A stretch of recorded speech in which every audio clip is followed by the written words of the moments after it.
Course പഠിച്ചാലാണ് പെട്ടെന്ന് ജോലി കിട്ടുക? നാട്ടിലൊന്നും അഡ്മിഷൻ കിട്ടാത്തതുകൊണ്ടാണോ പുറത്തൊക്കെ പോയി പഠിച്ചത്? മൂക്കിൽ പല്ല് മുളക്കാറായില്ലേ, എന്നിട്ട് ഇപ്പോഴും എൻ്റെ പഠിച്ചു തീർന്നില്ലേ? ഇങ്ങനെയുള്ള ചോദ്യങ്ങളൊക്കെ കേൾക്കാത്തവരുണ്ടോ? ഒരിക്കലും ഉണ്ടാവില്ല അല്ലേ? കാരണം എന്താണെന്ന് വെച്ചാൽ നമ്മുടെ നാട്ടിൽ വളരെ സാധാരണമായിട്ട് കേൾക്കുന്ന കുറേ ചോദ്യങ്ങളാണ് ഇതൊക്കെ. കൈ നനയാതെ മീൻ പിടിക്കുക എന്ന് പറയുന്നത് എഡ്യൂക്കേഷൻ്റെ കാര്യത്തിൽ നമ്മുടെ ആളുകളുടെ ഒരു മനോഭാവമാണ്. കാരണം നമുക്ക് എപ്പോഴും വേണ്ടത് എന്താ, കുറച്ച് അങ്ങോട്ട് കൊടുത്തിട്ട് കൂടുതൽ ഇങ്ങോട്ട് കിട്ടുക എന്നുള്ളതാണ്. ഏതെങ്കിലും ഒരു ലിമിറ്റഡ് ആയിട്ടുള്ള ടൈമിൽ ഒരു 2-3 മാസത്തെ കോഴ്സ് പഠിച്ചിട്ട് നല്ല ജോലി കിട്ടണം, അല്ലെങ്കിൽ ഒരു 1 ഇയറിൻ്റെ കോഴ്സ് പഠിച്ചിട്ട് നല്ല ജോലി കിട്ടണം. ഇങ്ങനെ കുറച്ച് നമ്മൾ അങ്ങോട്ട് ഇൻവെസ്റ്റ് ചെയ്യും, കൂടുതൽ ഇങ്ങോട്ട് കിട്ടണം. ഇത് നമ്മുടെ ആളുകളുടെ ഒരു പോളിസിയാണ്.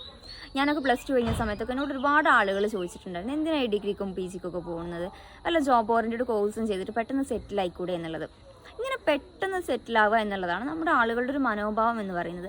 പക്ഷേ ഇതിൽ അപകടം എവിടെയാണെന്നറിയോ? നമുക്കിപ്പോൾ നമ്മുടെ കാര്യങ്ങൾ നടക്കുമെന്നുള്ളത് ശരിയായിരിക്കാം, പക്ഷേ ഒരു ലോങ് ടേമിൽ നമ്മുടെ കയ്യിലൊന്നും ഉണ്ടാവില്ല. നമ്മളെ ലൈഫിലേക്ക് ഒരു ലൈഫ് ലോങ് ഇൻവെസ്റ്റ്മെൻറ്റ് എന്നുള്ള രൂപത്തിൽ ആകെ നമ്മൾ കൊടുക്കുന്ന ഒരേ ഒരു കാര്യം എന്ന് പറയുന്നത് നമ്മുടെ എഡ്യൂക്കേഷൻ മാത്രമാണ്. ബാക്കി ജീവിതത്തിലുള്ള ഒന്നും നമുക്കൊരു ഇൻവെസ്റ്റ്മെൻ്റ് ആയിട്ട്, നമുക്ക് ജീവിതത്തിലേക്ക് വേണ്ട ഒരു ഇൻവെസ്റ്റ്മെൻ്റ് ആയിട്ട് നമുക്ക് കാണാൻ പറ്റില്ല. അങ്ങനെ നമ്മളെ കയ്യിൽ ആകെ ഉണ്ടാവുക നമ്മുടെ എഡ്യൂക്കേഷൻ മാത്രം. അതിൽ ഇൻവെസ്റ്റ് ചെയ്യാൻ ടൈം നമ്മളെ കയ്യിലില്ലെങ്കിൽ എന്താ അവസ്ഥ ഒന്ന് ആലോചിച്ച് നോക്കിയേ. 20 to 30 ഏജ് ഗ്രൂപ്പിലൊക്കെ ഉള്ള ആളുകളുടെ ഏറ്റവും വലിയ പ്രഷർ എന്ന് പറയുന്നത്, അവർ കടന്നു പോയിക്കൊണ്ടിരിക്കുന്ന ഏറ്റവും വലിയൊരു ടെൻഷൻ എന്ന് പറയുന്നത്, കൂടെയുള്ളവരൊക്കെ സെറ്റിലായി, കൂടെയുള്ളവർക്കൊക്കെ ജോലിയായി, കൂടെയുള്ളവരൊക്കെ ഏൺ ചെയ്യുന്നു, ഞങ്ങൾ മാത്രം എവിടെ എത്തിയില്ല എന്നുള്ളൊരു തോന്നലാണ്. ശരിയല്ലേ? ഇത് ഒരാളുടെ മാത്രം പ്രശ്നമല്ല, ഇത് ഈ ഒരു ഏജ് ഗ്രൂപ്പിൽ വരുന്ന ആളുകൾ സ്വാഭാവികമായിട്ടും ഫേസ് ചെയ്യേണ്ട അല്ലെങ്കിൽ ഫേസ് ചെയ്തുകൊണ്ടിരിക്കുന്ന ഒരു പ്രശ്നമാണ്. കാരണം നമ്മളെ കൂടെ പഠിച്ച ആളുകളൊക്കെ +2 കഴിഞ്ഞപ്പോഴേക്ക് ഏതെങ്കിലും ഒരു 1 ഇയർ കോഴ്സൊക്കെ ചെയ്തിട്ട് അവർ പെട്ടെന്ന് ജോബിന് കയറിയിട്ടുണ്ടാവും. എന്നിട്ട് നമ്മൾ കാണുന്നത് എന്താ, അവർ വർക്ക് ചെയ്യണ വർക്ക് സ്പേസിൽ അവരുടെ സ്റ്റാറ്റസാണ് നമ്മൾ കാണുന്നത്. ഈ ഒരു കാര്യം നമ്മുടെ ഉള്ളിൽ സ്വാഭാവികമായിട്ടൊരു പ്രഷർ ഉണ്ടാക്കുമെന്നുള്ളതാണ്. പക്ഷേ നമ്മൾ അവിടെ ചിന്തിക്കേണ്ടത് എങ്ങനെയാണെന്നറിയോ? നമ്മൾ ഒരു വഴിയിലാണ്. ആ വഴി എന്ന് പറയുന്നത് ഒരു ലോങ് ടേമിലേക്കുള്ളൊരു പ്ലാനിലാണ് നമ്മളുള്ളത്. ആ ലോങ് ടേമിൽ നമുക്ക് എന്തൊക്കെയാണ് അച്ചീവ് ചെയ്യേണ്ടത് എന്നുള്ള ഒരു വളരെ ക്ലിയർ ആയ ഒരു പ്ലാൻ നമ്മളെ കയ്യിലുണ്ട്. നമുക്ക് നമ്മുടേതായ ഗോൾസ് ഉണ്ട്, എയിംസ് ഉണ്ട്, എല്ലാം ഉണ്ട്. വളരെ കൃത്യമായിട്ട് അതിലേക്ക് പോവുക എന്നുള്ളതാണ് നമ്മൾ ചെയ്യേണ്ടത്. അല്ലാതെ അതിൽ നമുക്ക് കുറേ ഡിസ്ട്രാക്ഷൻസ് ഉണ്ടാവും, ഇങ്ങനെ കുറേ തോട്ട്സ് ഉണ്ടാവും, ഇങ്ങനെ കുറേ ആളുകൾ നമ്മൾ ഫേസ് ചെയ്യേണ്ടി വരും. പക്ഷെ അതൊന്നും നമ്മളെ ബാധിക്കാൻ പാടില്ല. എല്ലാത്തിനും അപ്പുറത്തേക്ക് നമ്മുടെ ഗോൾ അവിടെ ക്ലിയർ ആയിട്ട് കിടക്കുന്നുണ്ടാവണം. അതിലേക്ക് നമ്മൾ ഓരോ സ്റ്റെപ്പും ഇങ്ങനെ അടുത്തുകൊണ്ടിരിക്കുക എന്നുള്ളതാണ്.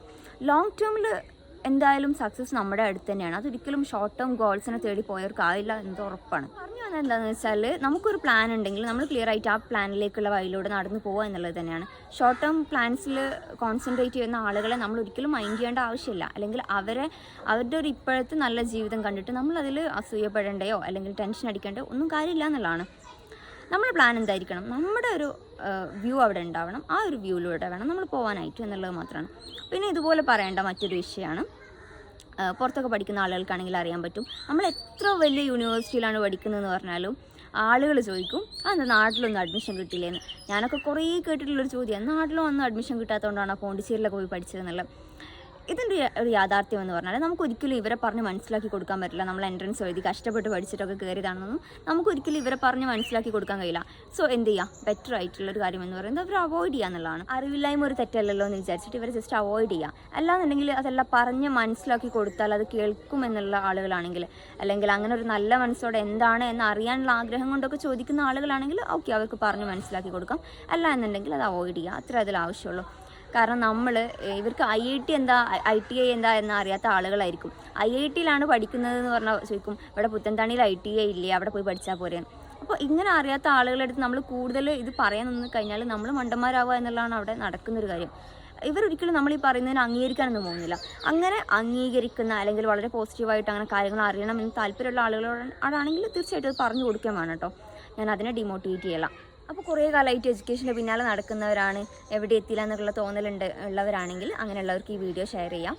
നിങ്ങളാരും ഒറ്റക്കൊന്നല്ല, നമ്മളെല്ലാവരും ഒരേ തോണിയിൽ യാത്ര ചെയ്തുകൊണ്ടിരിക്കുന്ന യാത്രക്കാരാണ്. നമ്മളൊക്കെ ഒരു ദിവസം ഏറ്റവും മനോഹരമായ ഒരു സ്പേസിൽ എത്തിച്ചേരുക തന്നെ ചെയ്യും. അതിന് എത്ര ടൈം എടുക്കുന്നു എന്നുള്ളതൊരു മാറ്റർ ചെയ്യപ്പെടുന്ന കാര്യമേ അല്ല. അങ്ങനെ തന്നെ മനസ്സിൽ കുറിച്ചിടുക. ഏറ്റവും നല്ലൊരു സ്പേസ് നമുക്ക് വേണ്ടിയിട്ട് അവിടെ കാത്തിരിക്കുന്നുണ്ട്. നമ്മൾ അതിലേക്കുള്ളൊരു യാത്രയിലാണ്. അങ്ങനെ ഉള്ള യാത്രയിൽ നിങ്ങളുടെ കൂടെയുള്ളവർക്ക് അയച്ചു കൊടുക്കുക. പിന്നെ അക്കൗണ്ട് ഒന്ന് ഫോളോ ചെയ്ത് കൂടെ കൂടുമല്ലോ.